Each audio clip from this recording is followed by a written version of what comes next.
Na cidade de São Paulo, cercada por arranha-céus e trânsito constante, ficava a mansão de Antônio Vieira, um dos empresários mais poderosos do país. Dono de empresa de tecnologia e vinícolas, Antônio era conhecido tanto pela fortuna quanto pelo olhar frio. A cada passo que dava, sua presença fazia o ambiente silenciar. Para muitos, trabalhar ali era um privilégio. Para Dona Lúcia, no entanto, era apenas mais um meio de sobreviver. Dona Lúcia tinha 62 anos. Viúva há mais de uma década, criou sozinha a filha Ana com um salário de faxineira. Passava os dias lavando pisos, lustrando móveis e servindo café. Nunca reclamava, nunca pedia nada. Era o tipo de mulher que conhecia o peso do silêncio e a importância de seguir em frente mesmo com o coração machucado. Aos olhos dos outros, era apenas mais uma funcionária invisível, mas em seu peito guardava dores que ninguém imaginava. Certa manhã, algo fora do comum aconteceu. Todos os funcionários foram convocados ao grande salão da mansão. O ar estava tenso, cheio de cochichos e olhares inseguros. Alguns temiam demissões em massa, outros suspeitavam de mudanças radicais. Antônio, impecável em seu terno escuro, entrou com um pequeno estojo preto nas mãos. Com um sorriso enigmático, anunciou que não estava ali para dispensar ninguém, mas para testá-los. De dentro do estojo, retirou uma pilha de cartões pretos, sem nome e com brilho discreto. Cada um de vocês receberá um cartão sem limite de gastos, disse com voz firme. Podem usá-lo como quiserem. Não há regras nem controle. Mas lembrem-se, suas escolhas dirão quem vocês realmente são. A sala explodiu em murmúrios. Olhos brilharam com sonhos de viagens, carros e luxos. Um a um, os cartões foram distribuídos. Risos e planos surgiram no mesmo instante.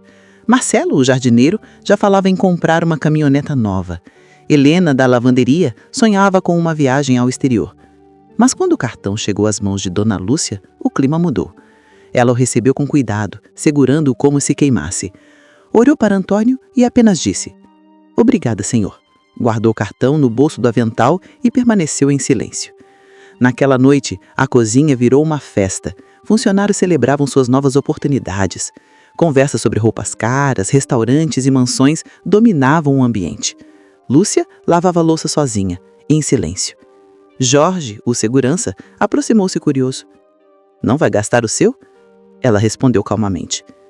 "Dinheiro sem propósito é uma armadilha." Ele franziu a testa. "Você fala como quem já teve demais." Ela sorriu com tristeza. "Como quem já perdeu mais do que o dinheiro pode comprar." Na manhã seguinte, Dona Lúcia não apareceu para trabalhar. Nem no café, nem na limpeza. 2 dias se passaram e ninguém sabia onde ela estava. Alguns diziam que tinha fugido com o cartão. Outros apostavam que não voltaria mais. Antônio, no entanto, permaneceu calado. Observava a ausência com um interesse que nem ele entendia. Na noite do segundo dia, Lúcia voltou. Entrou pelas portas do fundo, com o uniforme empoeirado e passos firmes.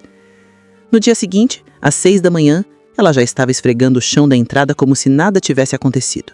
Não explicou sua ausência, não contou onde esteve, apenas continuou seu trabalho com a mesma calma de sempre. "Apostei que tinha torrado o cartão e voltado de mãos vazias", cochichou Helena perto da porta. Lúcia ouviu, mas não respondeu. Seu silêncio era escudo. No andar de cima, Antônio a observava da sacada. Notou as olheiras profundas, os lábios secos, as mãos rachadas. Algo havia mudado. Na hora do almoço, Lúcia voltou ao seu pequeno quarto nos fundos. Sentou-se na cama e tirou o cartão do bolso. Olhou para ele com reverência, como se carregasse um segredo. Depois, pegou um caderno velho e escreveu algumas linhas antes de escondê-lo novamente. Naquele momento, estava claro. Sua decisão havia sido tomada no exato instante em que recebeu aquele cartão. E ela não seria como os outros. Com o passar dos dias, a mansão se transformou em um cenário de ostentação. A garagem, antes ocupada por carros simples dos funcionários, agora exibia modelos importados e motocicletas reluzentes. Roupas de grife surgiam no lugar dos uniformes. Conversas sobre viagens e compras caras ecoavam pelos corredores. Aquele simples pedaço de plástico havia despertado ambições adormecidas. Todos estavam deslumbrados. Todos, menos Dona Lúcia. Ela continuava seu trabalho com a mesma dedicação de sempre, quase invisível no meio do brilho e da vaidade ao redor. Às vezes, parava por alguns segundos e observava o exagero com olhos calmos. Em seu peito havia um misto de tristeza e compreensão. Dinheiro não revela caráter, apenas o amplifica. Poucos percebiam, mas seu silêncio era um julgamento mais forte do que qualquer palavra. Numa tarde chuvosa, Antônio chamou seu contador e exigiu um relatório detalhado dos gastos feitos com os cartões. Queria saber, acima de tudo, o que Lúcia havia feito com o dela. As planilhas chegaram em poucas horas. Carros de luxo, joias, viagens internacionais e eletrônicos eram as despesas dos outros, mas a coluna com o nome dela era diferente. Pagamentos para clínicas comunitárias, doações para abrigos, compras de medicamentos em bairros carentes e transferências para pequenas instituições de caridade. Antônio sentiu o peito apertar. Não era apenas generosidade. Havia propósito, estratégia e urgência. Lúcia não estava apenas ajudando, estava salvando vidas. Ao mesmo tempo, no salão principal, os funcionários comemoravam suas aquisições. Trabalhamos duro, merecemos aproveitar, dizia Helena. Sempre quis viver assim, gritava Marcelo, erguendo uma taça de champanhe. Lúcia, em silêncio, recolhia copos vazios e dobrava guardanapos sem ser notada. Naquela noite, quando ela passou pelo corredor, Antônio a interceptou. Ainda está com o cartão? Perguntou olhando diretamente em seus olhos. Sim, senhor. Está guardado. Nunca pensou em usá-lo para si mesma? Ela respirou fundo antes de responder. Tudo o que comprei diz mais sobre quem eu sou do que qualquer coisa que eu pudesse vestir. E continuou andando, deixando-o sem palavras pela primeira vez em anos. 2 dias depois, um novo mistério. Lúcia desapareceu novamente. Nenhuma carta, nenhum aviso. Apenas um quarto vazio e um balde de limpeza esquecido no corredor. Rumores se espalharam rapidamente. Dessa vez, ela fugiu de verdade, zombou Helena. Esperou todos gastarem e agora foi embora com o que sobrou. Marcelo riu alto, a mais esperta de todas.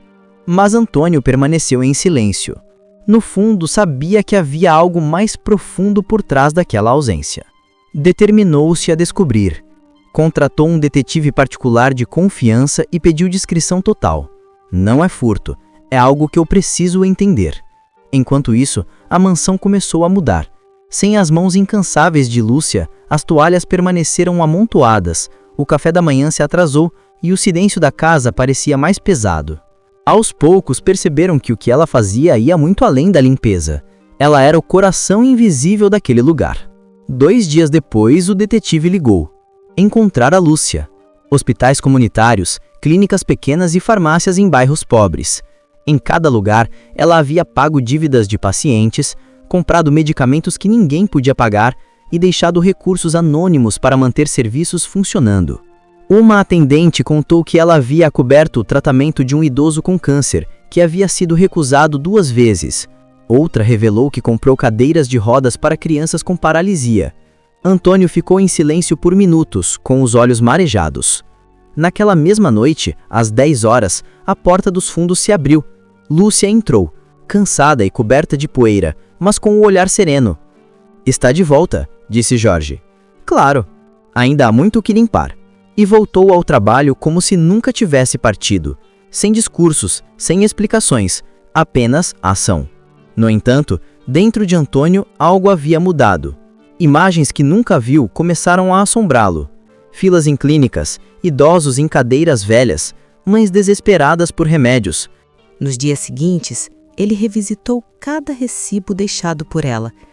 Não prestou atenção aos valores, mas aos nomes. Cada um representava uma vida tocada, um destino alterado. Ligou para algumas instituições e ouviu histórias que o deixaram sem ar. Uma mulher disse que Lúcia havia pago a quimioterapia de sua filha e ainda deixado vales de transporte e alimento. Outra relatou que ela havia financiado todo o tratamento de um bebê prematuro. Era como seguir rastros invisíveis de compaixão. Enquanto isso, na mansão, algo também começou a mudar. Helena voltou a vestir o antigo uniforme, Marcelo estacionou seu carro luxuoso longe dali, envergonhado. Até o chefe, que havia gastado fortunas em festas, entregou discretamente um envelope com dinheiro a Lúcia. Gastei com bobagens, disse baixinho. Você fez aquilo valer a pena. Ela apenas assentiu. Sempre há alguém esperando por um gesto assim. Antônio decidiu sair de seu escritório pela primeira vez sem seguranças, sem carro de luxo. Foi visitar uma das instituições ajudadas por Lúcia, um centro comunitário em um bairro pobre de São Paulo. Lá, viu paredes recém-pintadas, crianças com livros novos, voluntários trabalhando com brilho nos olhos.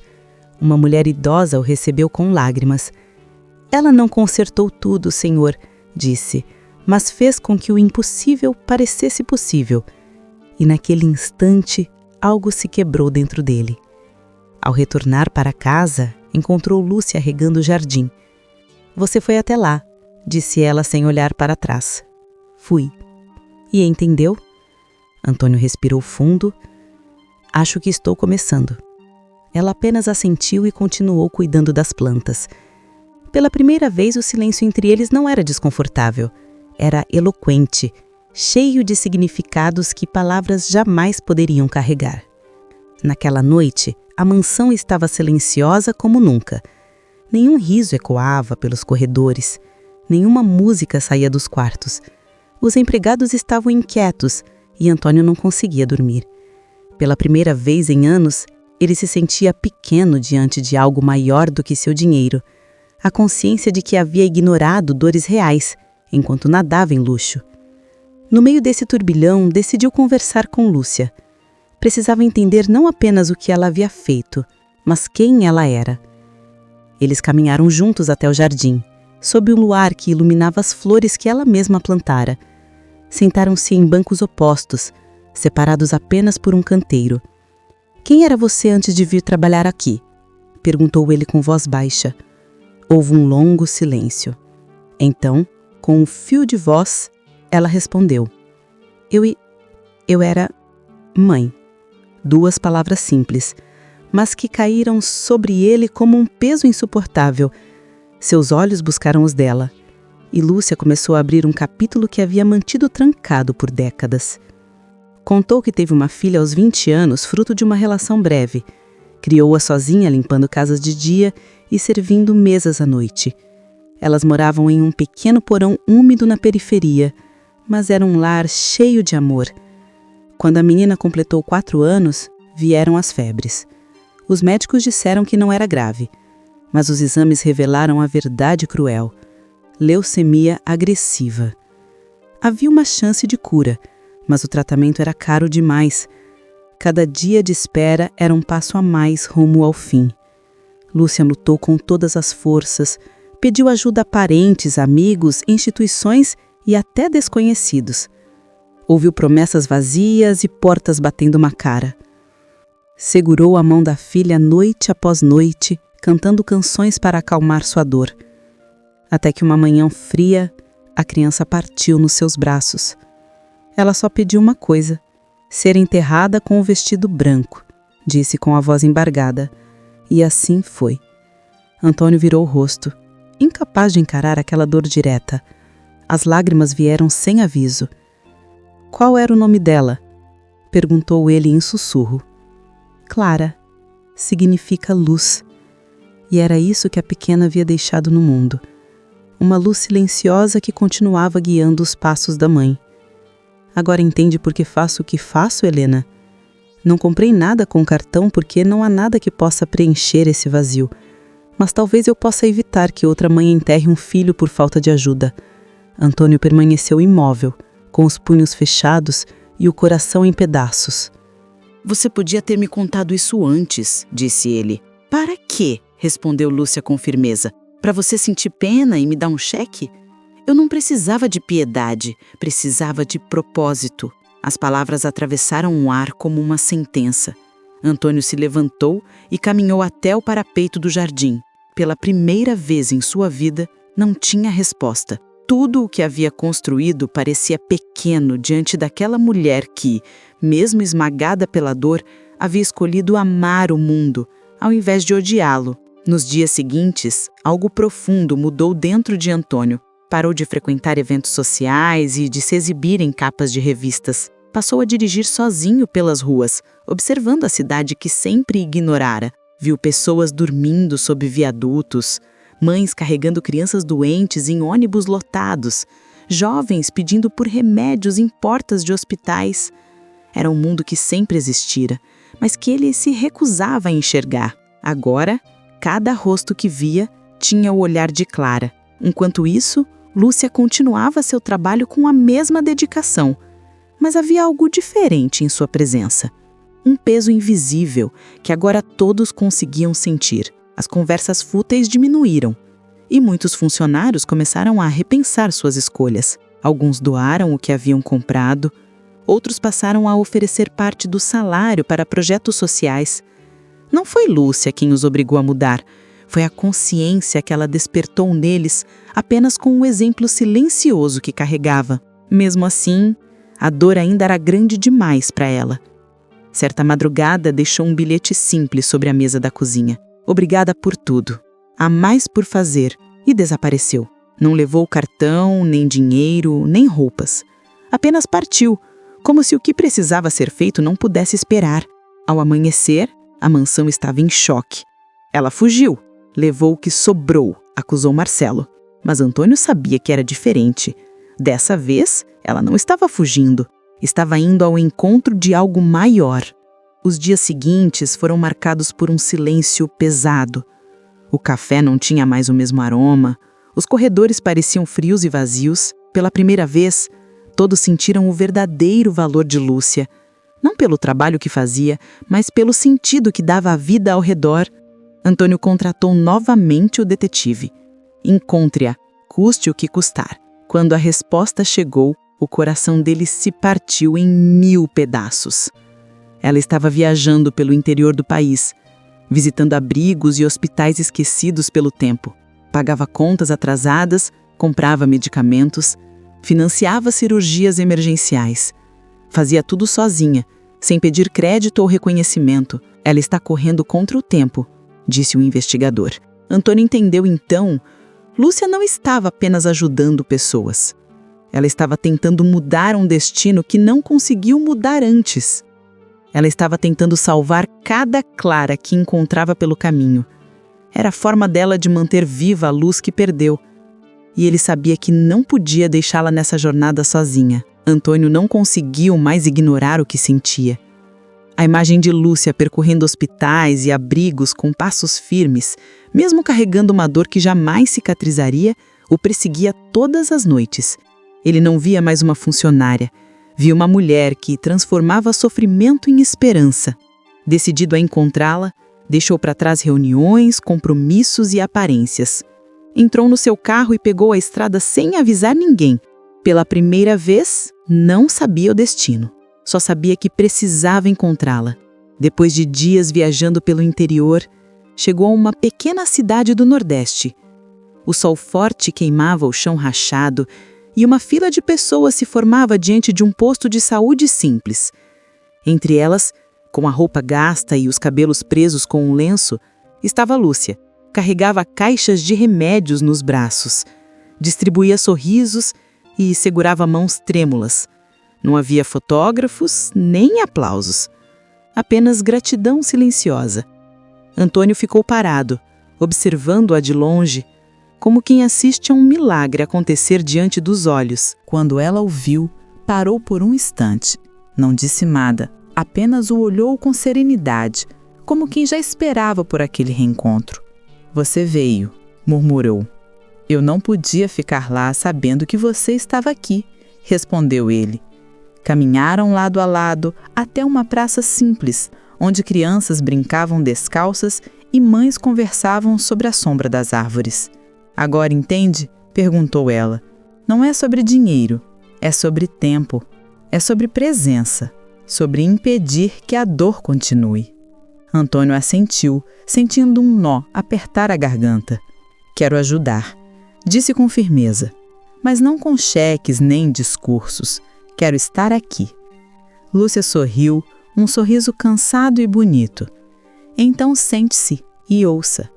Às vezes, ajudar é apenas ouvir.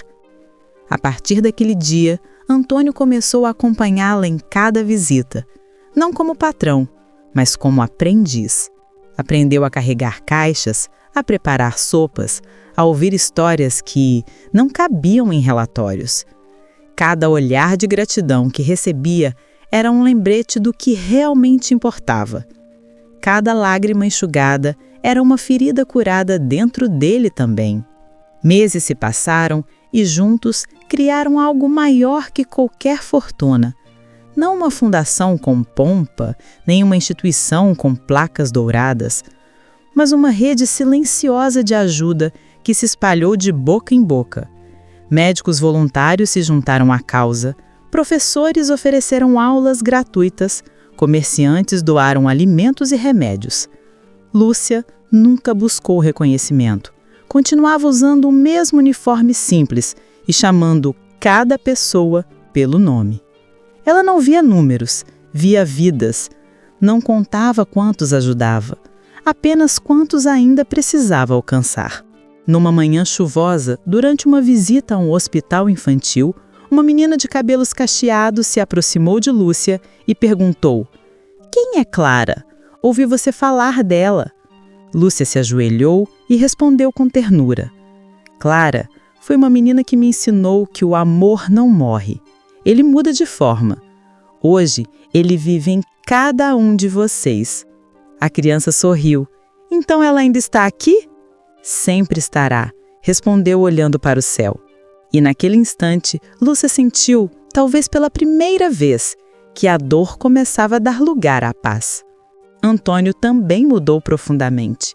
Vendeu parte das suas empresas, abriu clínicas populares e passou a viver com menos luxo e mais propósito.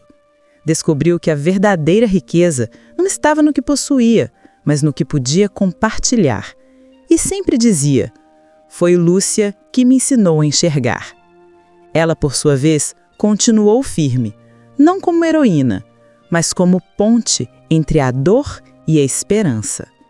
E em cada cidade que visitavam, deixavam para trás algo que nenhum dinheiro do mundo podia comprar: dignidade. Anos depois, quando a idade já pesava nos ombros e os cabelos de Lúcia estavam totalmente brancos, ela visitou o túmulo de Clara pela primeira vez em muito tempo. Levava nas mãos um pequeno envelope com fotos de todas as crianças que haviam sido salvas, graças ao seu trabalho. Colocou-o sobre a lápide e disse baixinho: "Viu, filha? Você mudou o mundo, mesmo sem crescer." Ao seu lado, Antônio permaneceu em silêncio, com os olhos marejados. Nenhuma palavra era necessária. Ali, tudo já estava dito. De volta à estrada, os dois seguiram seu caminho. Não havia destino final, porque o trabalho nunca terminaria. Em cada sorriso que ajudavam a florescer, Clara vivia. Em cada vida resgatada, Lúcia se curava um pouco mais. E em cada gesto de bondade, Antônio reencontrava a humanidade que havia perdido. Essa história não terminou com aplausos, prêmios ou manchetes. Terminou com algo muito maior: a certeza de que o amor verdadeiro continua agindo, mesmo quando tudo parece ter acabado. Se essa história tocou seu coração, compartilhe com alguém que precisa acreditar novamente no poder da empatia. Às vezes, a maior transformação começa com um gesto silencioso. E se você também acredita nisso, siga o nosso canal. Aqui, cada história é um lembrete de que sempre existe tempo para recomeçar e para fazer o bem.